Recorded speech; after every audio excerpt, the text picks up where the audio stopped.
Takže priatelia, pozdravujem vás z Masarykovho dvora, kde vidíte, koľko je tu ľudí, je tu zabíjačka. A pokiaľ som triezvy, tak vám natočím niečo. Vidíme tam predu aj Olinku. Sme tu celá partia a ukážem vám niektoré dobroty, čo tu ponúkajú, aby ste aj vy videli. Pozrite sa tu krásu tam. Klobáska. Nech sa páči. Tým, čo tu nie sú, asi sliny by aj mohli tiecť. A my sa do toho dáme za chvíľočku. Takže regulie sú tu také, že v týchto jednotlivých stánkoch sme dostali lístky, ktoré môžeme odovzdávať na ochutnávku. Potom si vybereme to najlepšie jedlo úplne na konci. Aj minulý rok to tak bolo nejak. Takže super, vidíte, že ledva sa tu hýbeme.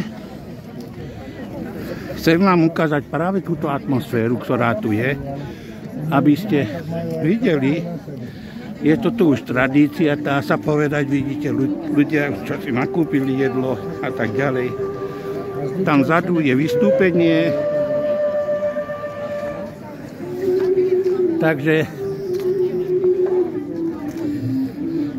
nebudem vás úplne dlho zdržiavať. Toto je taký prvý vstup odo mňa, taký prvý pohľad.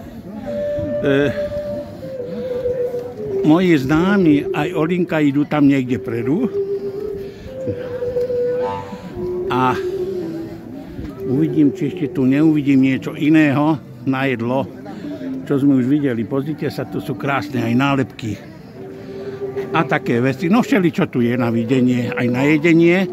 Dokonca sa tu môžete povoziť aj na koníku. Ja mám smolu.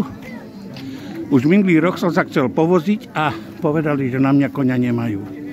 Tak to ja si neviem, prečo to urobili. Možno, že mám málo kilov.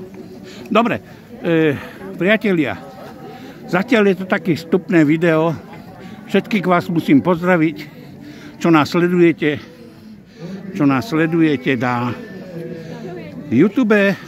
Pozdravujem vás všetkých a sme veľmi radi, že nás sledujete. Takže najstarší youtuber sa s vami lúči zatiaľ a natočíme ešte určite nejaké iné video.